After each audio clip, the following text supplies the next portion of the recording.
seul, rapide, ensemble, éclatant.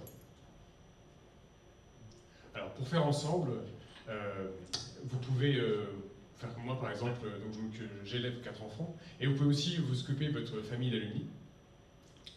Et voilà, pour préparer cette conférence, j'ai rencontré donc Étienne Appert qui fait de l'accompagnement par le dessin, et donc je lui ai parlé de ça, de la même façon, donc pas exactement de la même façon, mais en tout cas je lui ai décrit. Donc voilà, on a des ingénieurs qui sont super rapides, et voilà, on a Centrale Alumni où voilà, on voudrait être tous ensemble. Voilà. Bon, vous aurez remarqué que l'ingénieur très rapide ne va pas forcément dans la bonne direction. Et donc voilà, je lui ai demandé qu'est-ce que ça t'inspire. Et donc du coup, voilà, il nous a fait ce petit dessin. Voilà. Et aujourd'hui, pour vous parler de l'audace, on a donc Patrick Nerden, ici, donc, qui est diplômé de l'école centrale de Lille en 2007 et donc qui s'occupe de la sécurité chez Accenture Security. Voilà. J'ai Eric Orion, pardon, l'école centrale de Lille 2005, qui a fondé iMate, qui va nous en parler un petit peu. J'ai Fabien de Gogh, donc ingénieur central Lille IG2I depuis 2002, qui a fondé notamment Instaply, qui est l'application que vous allez pouvoir utiliser pour nous envoyer des SMS pendant la conférence. Et donc ensuite, j'ai été diplômé d'IG2I en 2004. Voilà, je travaille chez Damar. Je m'occupe également pour l'association du digital et j'ai été nommé DPO, donc pour la protection de vos données personnelles, pour l'association. Guillaume Guéresso, ici présent, donc ingénieur central Lille depuis 2003, donc qui travaille également chez Damartex aux opérations. Et donc Chris Delpierre, qui va nous rejoindre d'ici quelques minutes, et donc a sa propre société et qui s'occupe des entrepreneurs pour l'association. Donc voilà, vous pouvez noter le numéro, et d'ailleurs depuis déjà quelques slides tout en bas, il y a le numéro, point d'interrogation, point d'exclamation. Voilà, si vous voulez participer, n'hésitez pas à envoyer des SMS. Et donc je vais passer la parole à Patrick. Merci François. Alors, quand François m'a demandé d'intervenir sur le thème de l'audace et qu'il m'avait présenté autour tout un florilège d'entrepreneurs, je lui ai dit, bah, écoute, t'es gentil, moi je suis pas entrepreneur, donc essayer de présenter un truc audacieux face à des gens qui ont risqué leur patrimoine, hein, tout simplement. Je me suis dit, ça va être un peu compliqué. Alors, je n'allais pas lui faire le coup de l'intrapreneur derrière, au risque de me faire passer pour un pipoteur auprès de l'assemblée présente. Voilà. Donc j'ai essayé de trouver quelque chose sur mon expérience personnelle. Et donc je vais vous raconter une petite histoire qui est bêtement la mienne. Ce qui m'est arrivé et que j'ai poursuivi depuis il y a 2 ans. Moi, ayant quitté Centrale, j'avais un profil d'expert technique dans le domaine des systèmes d'information. Donc en gros, j'ai fait du dev, j'ai fait de l'architecture logicielle, j'ai fait de l'intégration logicielle. Enfin, j'ai fait beaucoup de portails, j'ai fait plein de choses dans l'expertise. Et j'ai toujours adoré ça, je suis un geek, je le revendique, j'en suis fier et je le pousse au bout. Mais j'avais toujours voulu aussi manager, j'avais toujours voulu être leader d'équipe et puis commencer à participer à des prises de décision tactiques sur des projets, voire même au sein de mon entreprise. Donc, quand j'ai changé d'entreprise, il y a 6 ans de ça, mon futur patron, je lui ai dit, écoute, si c'est pour m'envoyer en clientèle H24, c'est sympa, mais ils me proposent tous la même chose par ailleurs, donc ça n'a aucun intérêt. Si maintenant tu me proposes d'aider à développer un pan de la société avec toi, ça m'intéresse. Et donc, il y a 2 ans et demi de ça, un collaborateur que je connaissais très bien avait fait le choix de quitter la société, et lui travaillait dans un domaine que je ne connaissais mais alors absolument pas, je ne sais même pas si vous en avez entendu parler, ça s'appelle la gestion des identités et des accès. Pour tous les gens qui entendent parler de GDPR en ce moment, c'est un des pans de la sécurisation. D'ailleurs, je félicite et je te souhaite bon courage pour la partie ciseaux. Et donc, en fait, il m'a proposé de reprendre ce poste et de coordonner une grosse partie des projets de la société qui gérait toute la partie sécurité et gestion d'identité pour une dizaine de clients.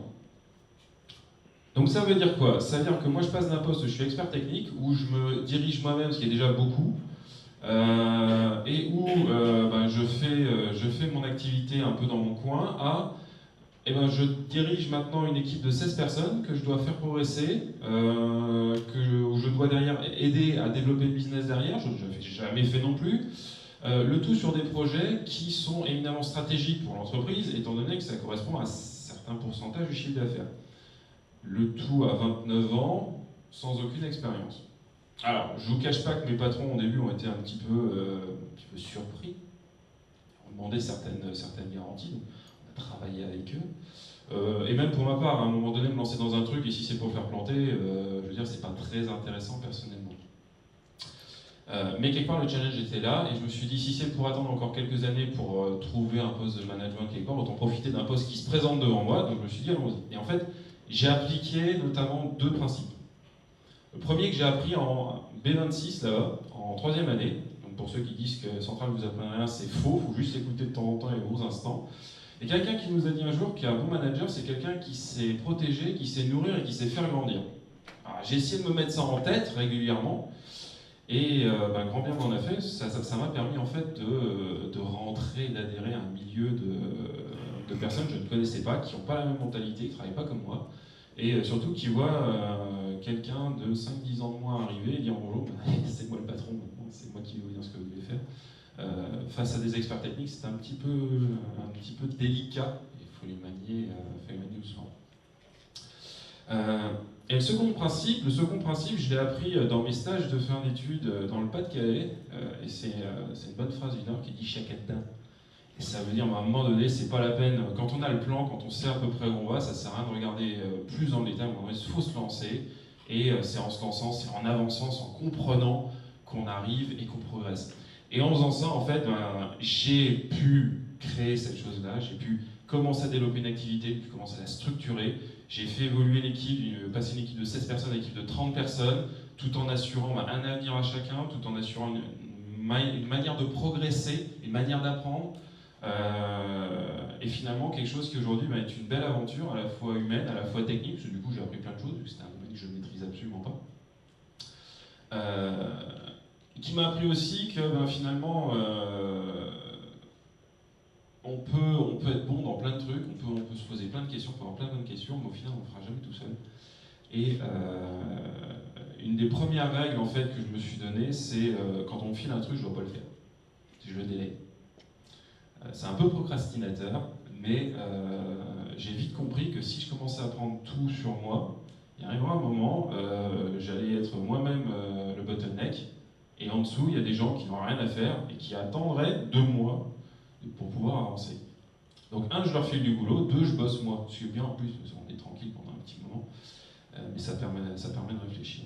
Donc moi, voilà, pour les gens qui se poseraient la question de tiens, est-ce que j'ai envie de mener une activité, est-ce que j'ai envie de développer quelque chose, mais j'ai pas forcément ou la volonté ou le courage de monter ma propre boîte, n'hésitez pas à sortir de votre zone de confort, qu'elle soit technique, qu'elle soit dans votre entourage, dans les gens que vous connaissez. N'hésitez pas justement à tout bouleverser, à tout changer, à arriver dans un état complètement neutre que vous ne connaissez pas. Parce que finalement, c'est là que vous découvrirez plus de trucs, c'est là que vous avancerez plus vite. Et finalement, ça c'est aussi la force de notre école, c'est on sait très bien s'adapter à toutes les situations rapidement, facilement et avec des gens autour.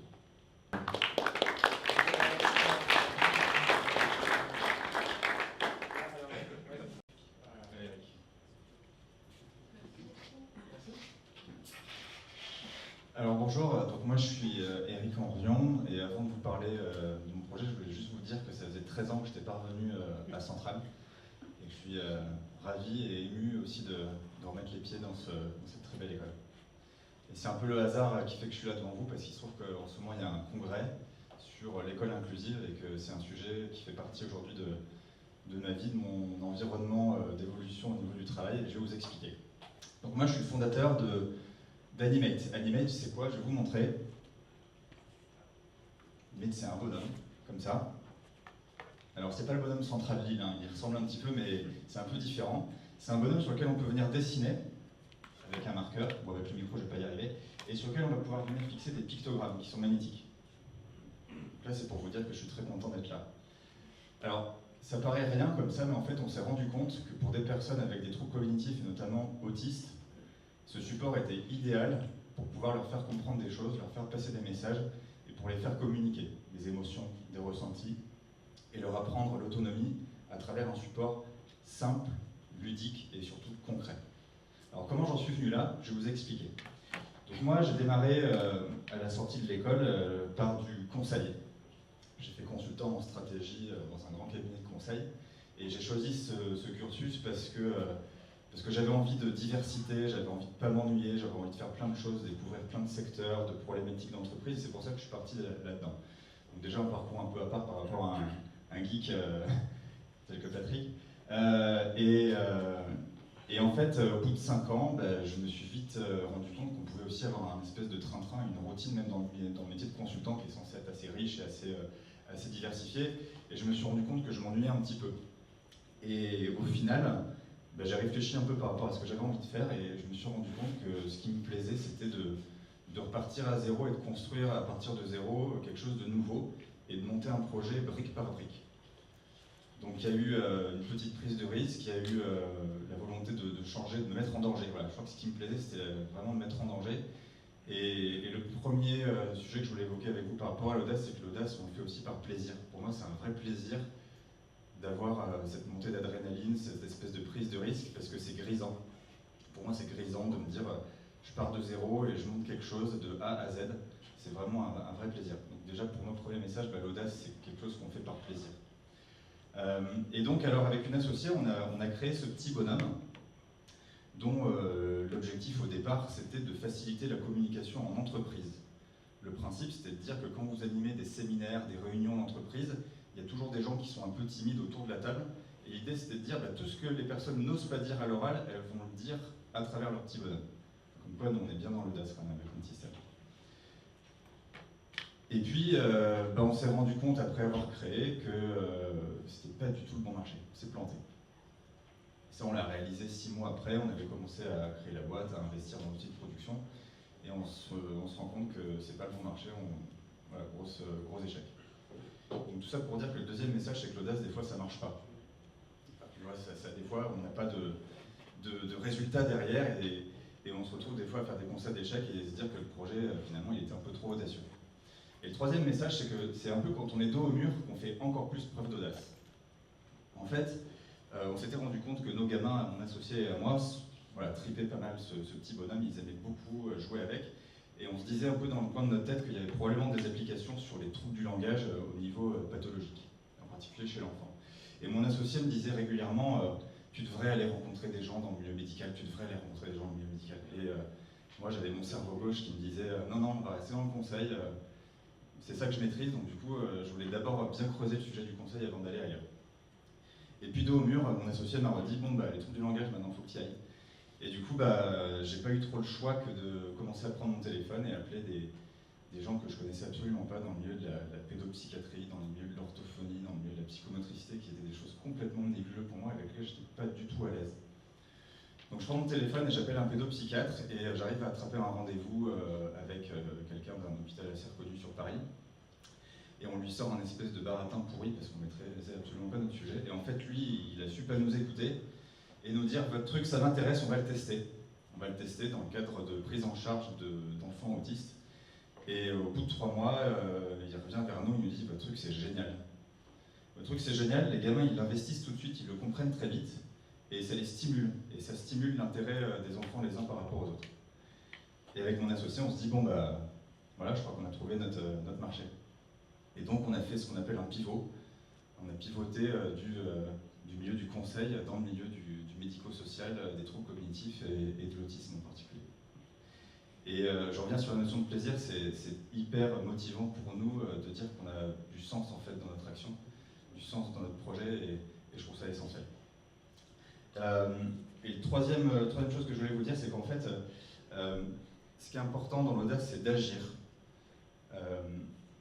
Quand j'étais consultant, en fait, j'étais derrière un ordinateur. Je rédigeais des PowerPoint, des fichiers Excel. J'adorais ça, ça me plaisait énormément. Et quand j'ai créé ma boîte, la première chose que j'ai commencé à faire, c'est rédiger des business plans. Donc je me suis mis derrière un Word, c'était plus un PowerPoint. Et toujours derrière mon Excel, en train de triturer des chiffres. Et à un moment donné, on se dit, c'est pas le business plan qui va permettre de faire tourner une boîte, c'est le téléphone. Et il a fallu que je me fasse un peu violence aussi, prendre mon téléphone, prendre des rendez-vous et aller sur le terrain. Et ce que je veux dire, c'est que l'audace, elle est synonyme avec action. S'il n'y a pas d'action, il ne se passe rien.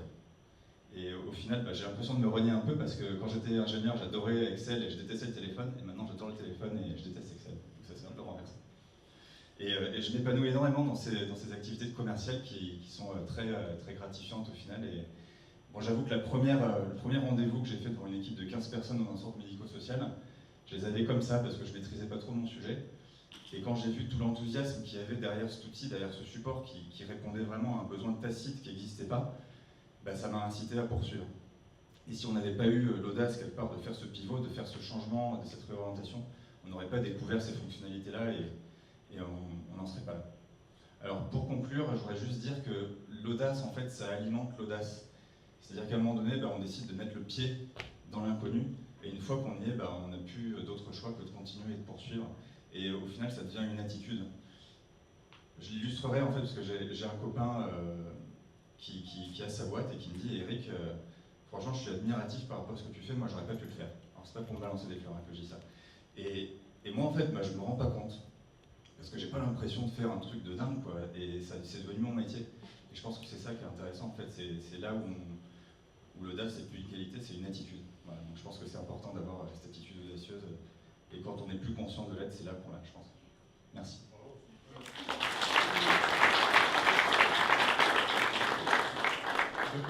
Bonjour à tous. D'abord, je voulais remercier François Heller pour l'organisation. C'était super ces dernières semaines. Et puis, remercier aussi le réseau de l'école, parce que dans ma vie, ça m'a été bien utile. Il y a plus de 10 ans, je me suis expatrié à San Francisco. Et j'ai monté 2 entreprises. Je peux vous dire que le réseau fonctionne bien. À l'étranger, encore plus qu'ailleurs, il y a une grande entraide. Et plusieurs centraliens m'ont tout de suite aidé quand je suis arrivé dans la Silicon Valley pour monter ma startup. Voilà, alors aujourd'hui, le thème est super, l'audace. Et donc, vu le thème choisi, je me suis dit que moi aussi, j'allais avoir l'audace de vous parler d'un sujet dont on parle, je trouve, trop peu en France et qui m'a été très utile dans ma petite carrière d'entrepreneur dans la Silicon Valley. Alors je vais vous montrer quelques citations, vous raconter quelques anecdotes, et puis à la fin je vais vous laisser avec 2 références pour que vous puissiez aller plus loin sur ce sujet si ça vous intéresse. Henry Ford a dit Whether you think you can or you think you can't, you're right. Bon, en fait, ce que je vais vous dire, c'est que dans la vie, quel que soit le projet, quand on y croit, tout est possible. Alors ça paraît facile comme ça, mais c'est vraiment important. La conviction est fondamentale. Et donc, pour ma part, en 2 mots, j'ai levé 20 millions à travers mes 2 entreprises. Et aujourd'hui, donc Instapply, c'est une entreprise globale qui sert des clients en Amérique du Nord, en Europe. Et on a ouvert le canal message texte pour la relation client. Donc on équipe des grands groupes comme dans l'énergie, dans les assurances, des retailers ici dans le Nord comme Leroy Merlin, Boulanger et d'autres très belles entreprises. Et c'est une alternative au téléphone, beaucoup plus performant. Et effectivement aujourd'hui, la relation entre vous et nous est propulsée par Instapply. Ça paraît vraiment tout simple, mais je peux vous dire que du point de vue des entreprises, c'est un changement organisationnel énorme. Avant, les commerçants répondaient au téléphone. Maintenant, ils répondent, comme sur WhatsApp, ils répondent à des messages. Donc c'est une vraie révolution. On a obtenu d'ailleurs le brevet aux États-Unis en 2003 de la transaction commerciale collaborative par message. Et c'est pas si facile à faire, etc. Donc ça a demandé beaucoup de temps. Donc ça fait 5 ans qu'Instapply existe. Mais je suis pas là pour parler de moi. Je voulais surtout vous parler de quelques outils, et puis quelques anecdotes. Comme j'ai réussi à lever beaucoup d'argent, des entrepreneurs me contactent pour que je les conseille et leur donne quelques astuces pour lever de l'argent. Et d'ailleurs, c'est vrai dans tous les domaines, puisque Emmanuel nous rappelait à quel point c'est important de pouvoir financer les évolutions de l'école. Ce genre de choses tout bêtes, un jeune entrepreneur vient me voir et me dit ouais, je viens pour lever de l'argent. Il y en a plein qui font le voyage, qui arrivent à San Francisco avec prennent le bâton de pèlerin pour essayer de lever de l'argent et financer leur projet. Et le gars me dit il n'y a pas beaucoup d'argent disponible, ça va pas être simple. Franchement, j'ai juste dit écoute, t'as raison, surtout pour toi, ça va pas être facile. Alors moi j'ai fait mon premier tour de site VC, donc Venture Capitalist, en plein dans la crise 2008. Et donc c'est bien la preuve qu'en fait, même dans la tempête, tout est possible. Mais vraiment, il faut y croire. Alors, slide suivant. Voilà, la persévérance. Alors, j'ai hébergé un jeune gars qui m'a contacté aussi. J'avais déjà levé peut-être 500 000 et puis je trouvais son projet sympa. Je l'héberge et tout. On noue une certaine amitié et puis je le présente à quelques business angels. Et puis il revient de son rendez-vous et il me dit ah ouais c'est bon, il m'a dit que c'était d'accord, ça s'est super bien passé, il trouve le projet génial, il m'a dit ok. Je lui dis bah, c'est génial, donc t'es revenu avec le chèque ou quelle est la prochaine étape? Et il me dit ah non quand même pas, non. Et en fait il n'arrivait pas à aller jusqu'au bout quoi. Donc j'aimerais dire, donc ça rejoint d'ailleurs la notion de plaisir et de conviction vraiment totale. C'est-à-dire qu'il ne suffit pas juste d'avoir de l'audace et d'y croire un petit peu, mais vraiment aller jusqu'au bout, quoi. Enfin, et donc si on est absolument certain du résultat, on pense évidemment à déclencher la suite et obtenir les fonds. Alors, je vous parle de tout ça parce que c'est donc lié à mon expérience américaine, et en particulier à San Francisco, hein, c'est très hippie, etc. Et en fait, quand même, il y a quelque chose d'assez fort. Je pense que si vous avez été à San Francisco, vous avez dû ressentir la même chose en sortant de l'aéroport, et puis ensuite, la vie là-bas, c'est qu'on a tout de suite cette impression que tout est possible. Et sky is the limit, etc. Enfin, tout a l'air plus fluide. Et il y a en fait, il y a quand même des compétences, je trouve, dont on parle pas beaucoup en France, c'est des compétences de développement personnel. Donc, moi, j'ai fait plein de séminaires pour m'aider à avancer, hein, parce que lever 20 millions, ça n'a pas été simple. Hein, j'ai bien galéré, pour tout vous dire. Donc, pour m'aider à réussir, je me suis intéressé à des tas de choses autour du développement personnel et la méditation, etc. Et par exemple, il y a ce livre et cette vidéo qui s'appelle The Secret, qui parle de la loi de l'attraction. Et la loi de l'attraction se résume comme ça, nos pensées deviennent réalité. Donc on attire, en fait, ce qu'on attire à soi le plus vite, c'est ce à quoi on croit le plus. Alors comme on est des ingénieurs, le slide suivant, voilà, c'est pour vous prouver que nos pensées ont un impact. Puisque c'est encore des sujets qu'on ne maîtrise pas du tout, hein, physique quantique, le fait qu'on soit tous connectés, etc. On est encore loin de la compréhension de ce qui se passe dans le monde. Et alors, dans les vidéos que je vais vous indiquer, vous trouverez plein d'exemples qui prouvent la rationalité, même si on ne comprend pas encore tout. Ça, Masaru Emoto, c'est une expérience japonaise. Et le gars a congelé de l'eau à très basse température très vite, après que des bouddhistes aient infusé leur sentiment, leur concentration sur cette quantité d'eau. Donc en fait, si on se concentre et on pense je vais te tuer, et boum, on gèle l'eau et on regarde quelle est la forme des gouttes d'eau, on tombe sur des choses très vilaines. Et par contre, voilà, merci et compassion, c'est les plus belles formes.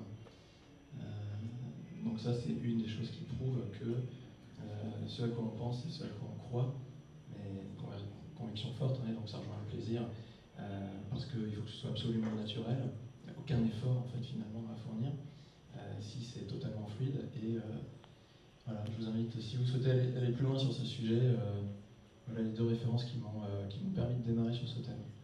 C'est The Secret et What the Bleep Do We Know.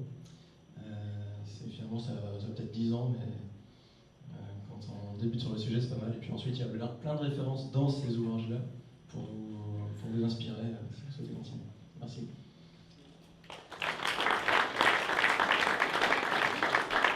Merci à vous.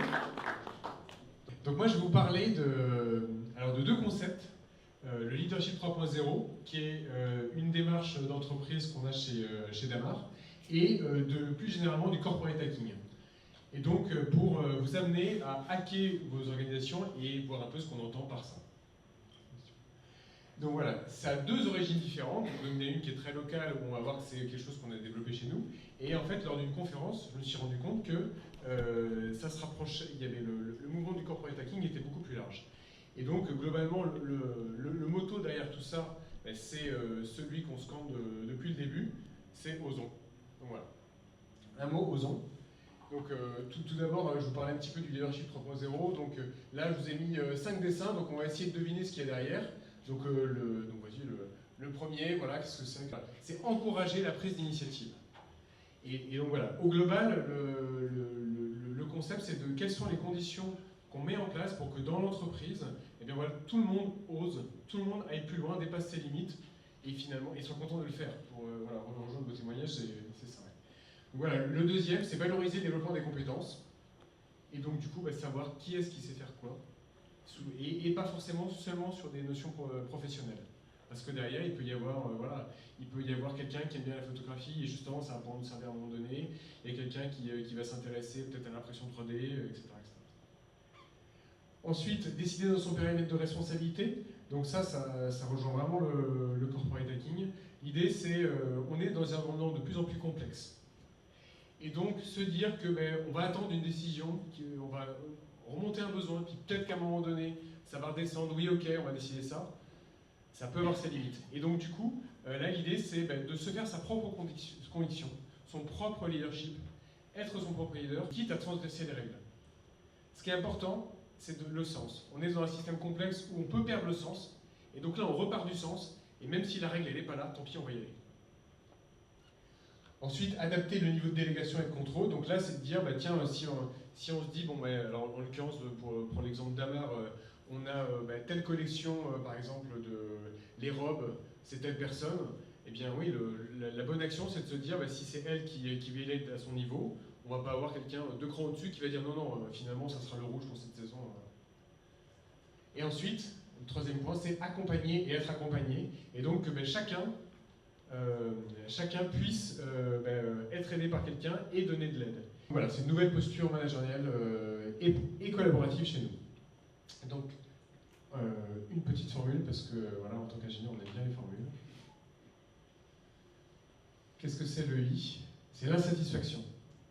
L'insatisfaction, multipliée par le bien commun, multipliée par l'action, va être supérieure à la résistance. Donc là, l'idée, c'est il y a quelque chose qui ne vous paraît pas normal dans votre organisation, que ce soit en association, que ce soit, voilà, quel que soit le système, et que ça sert à un certain nombre de personnes. Vous dites, tiens, je pourrais faire telle action, et du coup, ça peut faire changer le système. Voilà. Et après, le fait que, et là on est typiquement dans le corporate hacking, le fait que ce que vous allez essaimer va se diffuser, on est sur les lois de propagation de l'innovation. Il faut qu'il y ait 2,5% de personnes au départ qui soient persuadées du truc. Donc là, on est une soixantaine, donc voilà. Et pour que ensuite vous puissiez faire bouger dans vos organisations ce qu'on appelle les early adopters, donc voilà, de 13 à 18% de personnes qui vont s'y mettre également. Et là, vous pouvez avoir 80% des personnes qui s'y mettent. Et après, sur les 20% restants, il peut y en avoir voilà, une partie qui va rester dans leur coin, et ok, ça m'intéresse pas, mais je suis. Une partie qui va partir. Mais c'est normal, c'est vivant, et ça crée de la fluidité pour rejoindre ce qui a déjà été dit et ce dont on va nous parler Chris après. Voilà. Donc le pouvoir sans amour, il va falloir deviner qui est-ce qui dit ça, est dangereux et abusif. L'amour sans pouvoir est sentimental et anémique. En corporate hacking, le pouvoir, il n'est pas hiérarchique. L'idée, c'est le pouvoir, c'est ce que je peux faire à mon niveau pour donner du sens à mon environnement. Et si on fait ça sans amour et donc finalement sans l'aspect bien commun que je vous ai donné précédemment, et du coup, je travaille pour moi et puis je fais mon petit truc et puis ça va pas marcher. Alors que, et pareil, l'amour, là par exemple, on peut parler du réseau de l'ennemi si on est juste là pour boire des coups ensemble, ok, ça peut avoir des limites. Et donc du coup, l'idée c'est vraiment d'agir ensemble. Donc la personne qui a dit ça, c'est Martin Luther King.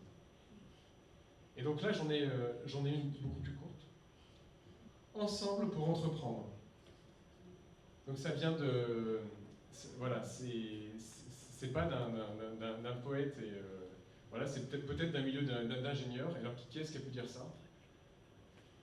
Ben, c'est Centrale Lille à l'Uni. En fait. Donc, voilà.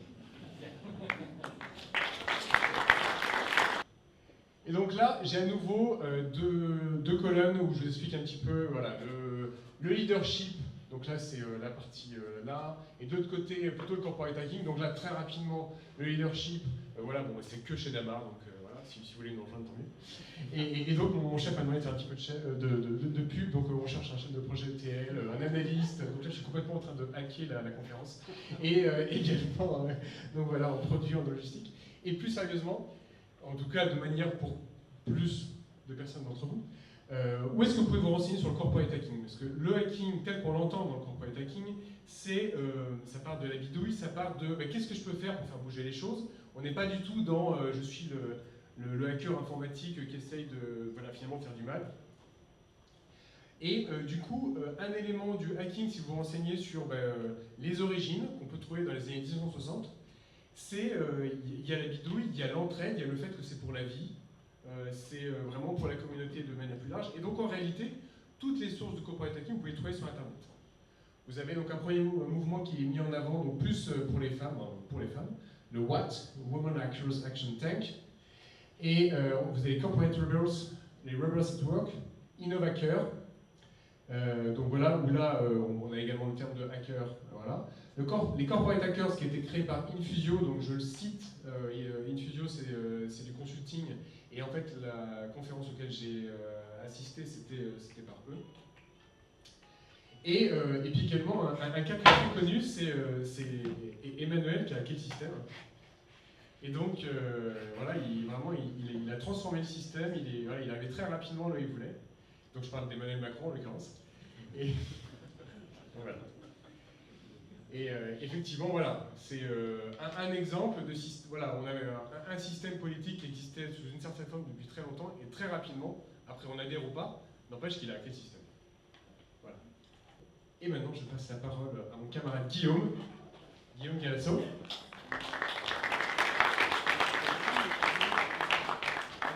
Bonjour, merci François. Donc François, il a introduit le leadership 3.0 qui était une démarche d'entreprise. On a parlé de créer des entreprises, on a parlé de se créer en tant que manager. Moi, ce que je voudrais partager, c'est un exemple particulier d'une entreprise qui dit faudrait qu'on soit tous plus leaders, il faudrait qu'on soit tous le super moteur. Bon, une fois qu'on a dit ça, qu'est-ce qu'on fait? Au début, il faut oser foisonner, quoi. Donc on avait des petits groupes, j'avais un groupe de 10 personnes. Puis on s'était dit, oser prendre l'initiative, oser décider, qu'est-ce qu'on fait? Bon, on a travaillé, on avait des outils, on a fait des post-it virtuels, tout ça, on est sortis. Et en fait, ce qui m'a le plus frappé, c'est que les gens, ils avaient abandonné tout ça. Ils venaient le matin, ils venaient travailler, ils venaient leur boulot, ils sortaient. Ils étaient super fiers d'eux, super investis, mais ils ne pouvaient rien faire bouger. Et donc la première étape, c'était de se dire, allez, on va sortir. Allez, on va voir ce que font les autres. Allez, on va donner toutes nos idées, on va les mettre sur la table et on va avancer ensemble. Et rien que ça demandait une énergie phénoménale à tous ces gens, mais ils étaient tellement contents quand c'est sorti. Donc on a créé plein de champs possibles, et après ça, il a fallu aller un peu plus loin. Ils n'osaient pas sortir au départ. Ils n'osaient pas sortir. Ils n'osaient pas sortir. Il y a des gens qui disaient, attends, mais si je sors pendant même la pause du midi, en fait, il y a un problème. Non, en fait, regarde, on prend la porte, on est dehors, il ne s'est rien passé, tout va bien. Et on peut aller plus loin, on peut aller voir ce que font les autres et grandir. Donc voilà, après, on s'est dit, on va faire un lieu de créativité pour l'entreprise, parce que de mieux qu'un lieu comme le Fab Lab que vous avez ici, ou que vous avez sûrement vu dans vos autres entreprises, qu'un lieu qui incarne et qui permet à chacun de s'y sentir à l'aise. Comme ça, il n'a même pas besoin de sortir de l'entreprise, comme on disait tout à l'heure. Il peut se mettre à créer et puis apporter d'autres choses à l'entreprise ou à lui-même. Et du coup, on a volé une salle de réunion là, qui était toute vide au début. On a fait des plans, on a mangé des bonbons, on a discuté, et puis on a créé chercher du budget. Alors, il y a des gens qui sont venus me voir après, ils disent, mais comment tu as fait pour avoir du budget? C'est impossible d'avoir du budget. En fait, je suis allé te demander. Truc de dingue. Et comment tu as fait pour avoir une salle de réunion? Je suis allé la demander, tout simplement. Et donc, on a la chance chez Damar d'avoir un patron qui est très proche des gens, mais surtout quand tu vas le voir et que tu lui dis, tiens, j'ai envie de faire ça, j'y crois, et tous les gens avec moi ils y croient, et il dit, ouais, beaucoup, vas-y, fais comme tu veux. Si ça marche pas, ce sera une autre histoire, mais si ça marche, ça permet d'avancer. On a le droit à l'échec aussi. Et ouais, on a le droit à l'échec aussi. On a surtout le droit de proposer un nouveau truc. Et tous les gens autour, ils étaient là, ils se disaient, j'ai mes idées, mais lui, il a du budget, comment il a fait? Voilà. Donc depuis, il y a d'autres gens qui se sont lancés parce qu'ils ont compris qu'il suffisait de demander et de donner un peu de sens derrière tout ça. Donc voilà, on a acheté, on a posé de la moquette, on a acheté des jeux, tout ça, et puis Et donc ce qu'on a fait, c'est qu'on a commencé petit. Tout à l'heure, on disait... on a commencé petit, parce que les gens, ils veulent faire quelque chose, et puis ils ont une idée d'un Fab Lab. J'en avais vu un tout à l'heure. Il est super, le Fab Lab ici, là, la salle de créativité aussi. Donc les gens, ils ont vu ça chez ADO, ils ont vu ça chez Leroy Merlin, chez Decathlon, ils se sont dit, mais on va jamais y arriver, ça va prendre plein de temps. Bah si, on va prendre une salle, puis on va la faire petit à petit. Donc pardon, si tu peux revenir le coup. On l'a faite petit à petit, on l'a montée, et puis aujourd'hui, il y a des gens qui font plein de choses là-dedans. Ils font de la couture, du tricot, ils font de l'imprimante 3D, ils font des jeux de société, ils font plein de choses, et ils créent de leurs propres mains, et surtout, ils se mettent en réseau ensemble. Et il y a des gens qui me disent, quand je vais dans cette salle-là, je rencontre des gens qui sont dans le même bâtiment que moi, que j'ai jamais vu, alors que ça fait 15 ans que je suis là. Je ne savais même pas qu'ils faisaient ça, je ne savais même pas qu'ils avaient cette capacité en eux, et du coup, il y a des gens qui avaient des capacités en eux et qui n'en faisaient rien, qui les partagent avec les autres. Et il faut savoir aussi oser se la raconter.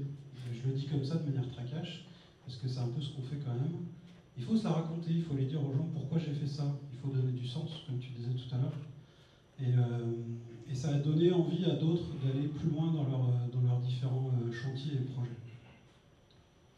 Et puis oser partager, donc voilà, ici c'est plein de gens qui s'éclatent dans ce lieu, qui apprennent le dessin, qui apprennent à manager autrement avec des jeux, qui apprennent à faire du zéro déchet.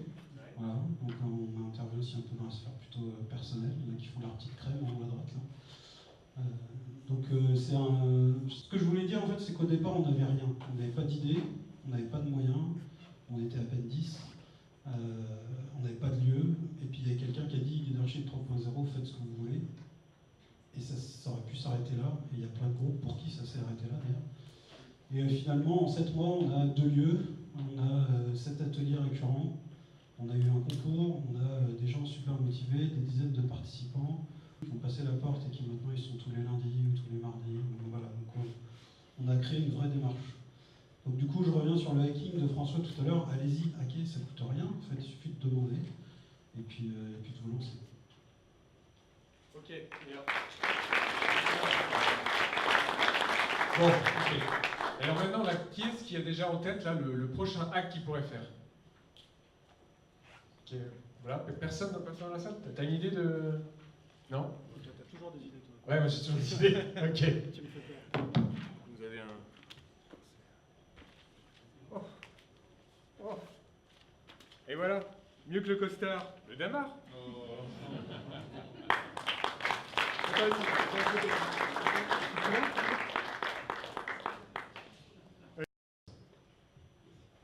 Bonjour à toutes et tous. En tout cas, je suis heureux d'être parmi vous aujourd'hui. J'ai entendu des mots-clés, j'ai entendu des bonnes choses. Aujourd'hui, je vais vous parler de fluidité. C'est un mot aussi que j'ai entendu tout à l'heure. Un réseau d'alumni fluide. J'ai entendu aussi le mot complexité, et c'est vrai que, voilà, je ne vais pas vous faire le tableau, mais on est dans une société complexe, et si on retrouve l'étymologie de complexe, c'est quoi? C'est complexus, c'est à la fois embrasser les problématiques qu'on a, et donc c'est pas juste regarder par une seule focale ou une seule partie, mais en tout cas embrasser cette complexité, et à la fois tisser des liens. Complexus, c'est tisser des liens. Et face à cette complexité, voilà, il nous faut justement créer une nouvelle intelligence plus adaptée par rapport à cette évolution. Donc c'est pour ça que je parle de société fluide. Alors, si vous prenez, voilà, vous avez des bouteilles d'eau, si vous regardez cette surface de l'eau, elle est instable, elle épouse finalement son contenant. Les molécules d'eau, c'est des molécules dont, si on reprend les cours de mécanique des flux, mais en gros, c'est des liaisons qui sont assez faibles, finalement. Et donc, on passe de plus en plus vers des rapports de force, où celui qui gagnait, c'était le plus fort, à des rapports de flux. Celui qui va plutôt s'adapter dans un monde qui est de plus en plus temporaire, un monde plus transversal, plus flexible. On parle d'agilité beaucoup en entreprise, mais aussi plus précaire, plus fragmentaire. Et donc, voilà, je prends souvent, pour expliquer ces évolutions de notre société, cette société fluide finalement qu'on vit. Et donc la question que je vous pose aujourd'hui, c'est comment justement on passe de la pyramide au réseau, comment notre réseau de diplômés, on va le fluidifier. Comment justement on va fluidifier, notamment pour répondre de façon beaucoup plus rapide, de façon beaucoup plus adaptée aux besoins de nos membres, les centraliens, les centraliennes, à la fois diplômés, à la fois encore étudiants. Et à l'heure finalement de LinkedIn, des meet-up, etc., tout ce qu'on peut trouver justement sur Internet, de questionner finalement c'est quoi la vraie valeur ajoutée finalement d'un réseau d'alumni au XXIe siècle. Et en tout cas, moi, mon constat par rapport à, justement, je travaille sur l'école liquide, sur la société fluide, sur l'entreprise liquide, les Fab Labs au sein des écoles, par exemple, etc. Mon retour d'expérience, c'est de dire que plus on fluidifie toutes ces formes, plus il faut être solide sur le fond. Et si on prend justement notre centrale Lille Alumni, déjà, c'est d'incarner nos valeurs. Les valeurs, on parle d'exigence, on parle de respect et on parle d'audace, qui est le thème justement d'aujourd'hui. Et donc, dans cette notion d'audace, c'est déjà oser proposer une nouvelle vision de notre réseau de centrales alumni. Et tout à l'heure, vous aurez justement, je pense, la présentation du plan de transformation à échelle 2020 qu'on a travaillé depuis quelques mois déjà pour justement proposer cette nouvelle vision. Alors là, je vous ai mis une petite aussi photo que j'aime beaucoup, le voyageur au-dessus de la mer des nuages. Cette question finalement de où on va finalement, si on reprend aussi dans la même optique un peu romantique, Goethe, l'audace a du génie, de la puissance de la magie, commencez dès maintenant. C'est la question finalement de vraiment sortir finalement de notre entre-soi, de juste notre petit réseau de diplômés et oser aller à l'extérieur finalement, aller se connecter à l'écosystème et de se penser finalement comme une plateforme ouverte. En tout cas d'être prêt à s'ouvrir à d'autres réseaux. Et ce qui est en train d'être fait au niveau de Centrale Alumni, c'est par exemple d'aller voir d'autres réseaux de diplômés comme l'ENSET, comme Schema Alumni, pour justement ensemble mutualiser nos moyens et pouvoir proposer encore plus d'événements et encore plus, je dirais, d'échanges de transversalité entre nos réseaux. C'est également oser se remettre en question au niveau de nos activités et au niveau de notre offre d'événements.